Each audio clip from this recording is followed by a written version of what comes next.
చీల్చుకుంటున్నట్టుగా తెలుస్తా ఉన్నది. ఎందుకంటే మీరు చెప్పిన ఏ ఒక్క మాట కూడా పాలించలేదు, పాటించలేదు. ప్రజా దర్బార్ పెడతామంటిరి, రోజు ప్రజల్ని కలుస్తా అంటిరి. కేసీఆర్ గడిలలో ఉన్నాడు, కలుస్తలేడు, మేము కలుస్తామంటిరి. ఒక్క రోజు కరెక్ట్గా 60 రోజులలో కేవలం ఒకే ఒక్క రోజు రేవంత్ రెడ్డి గారు ప్రజల్ని కలిసిండ్రు. ఆ తర్వాత నుండి ఇప్పటి వరకు ఆయన మళ్ళీ ఎప్పుడు కూడా మొహం చూసిందే లేదు. ఆ ప్రజాపాలన నిర్వీర్యం చేయడానికి, ప్రజా దర్బార్ నిర్వీర్యం చేయడానికి ఒక మంత్రిని ఒక రోజు కూర్చోబెట్టిండ్రు. ఆ తర్వాత నుంచి ఓన్లీ అధికారులను కూర్చోబెడుతున్నారు. ఆ తర్వాత ఏం చేసిండ్రు, రాష్ట్రంలో ఉన్న వాళ్ళంతా ఇక్కడికి వచ్చేందుకు హైదరాబాదు జిల్లాలలోనే ప్రజాపాలన పెడతామని చెప్పారు. మేము చెప్పింది అదే కదా, ప్రజల వద్దకే పాలన పోవాలనే చిన్న జిల్లాలు చేస్తుంది, మండలాలు ఏర్పాటు చేస్తుంది, కొత్త కొత్త జీపీలను క్రియేట్ చేస్తుంది, తండాలను గ్రామ పంచాయతీలు చేస్తుంది. పాలన వికేంద్రీకరణ జరగాలని మేము కోరుకుంటే పాలన సెంట్రలైజేషన్ జరగాలని మీరు కోరుకున్నారు. కోరుకున్న ఒకే ఒక్క రోజులో మీకు అనుభవం అర్థమైంది. కేసీఆర్ గారికి ఉన్న అపారమైన రాజకీయ అనుభవంతో ఆయన తీసుకున్న నిర్ణయాలను ఆనాడు విమర్శించిన మీరు ఇవాళ వారి బాటలోకి రావడం చాలా సంతోషం. ప్రజల వద్దకే పాలన పోవాలి, పాలకుల వద్దకు ప్రజలు రాకూడదనే అంశాన్ని నిరూపించి కేసీఆర్ గారు తొవ్వ కరెక్ట్ అని తెలంగాణ ప్రజలకు తెలియజేసినందుకు ముఖ్యమంత్రి గారికి మేము అభినందనలు తెలియజేస్తా ఉన్నాం.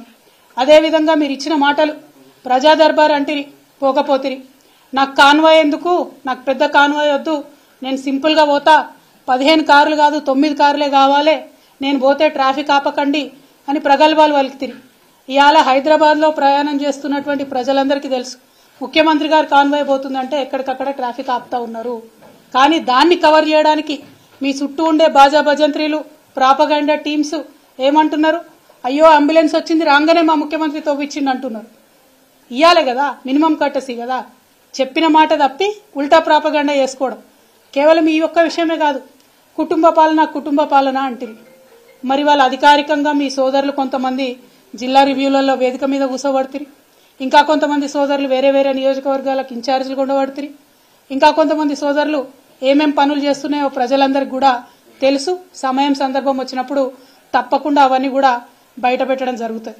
కుటుంబం కుటుంబం కుటుంబం అని తెల్లారులేస్తే కేసీఆర్ కుటుంబం మీద ఏడ్చేటటువంటి ముఖ్యమంత్రి గారికి నేను ఒక మాట చెప్తా ఉన్న, ప్రజలందరూ కూడా దయచేసి తెలుసుకోవాలి.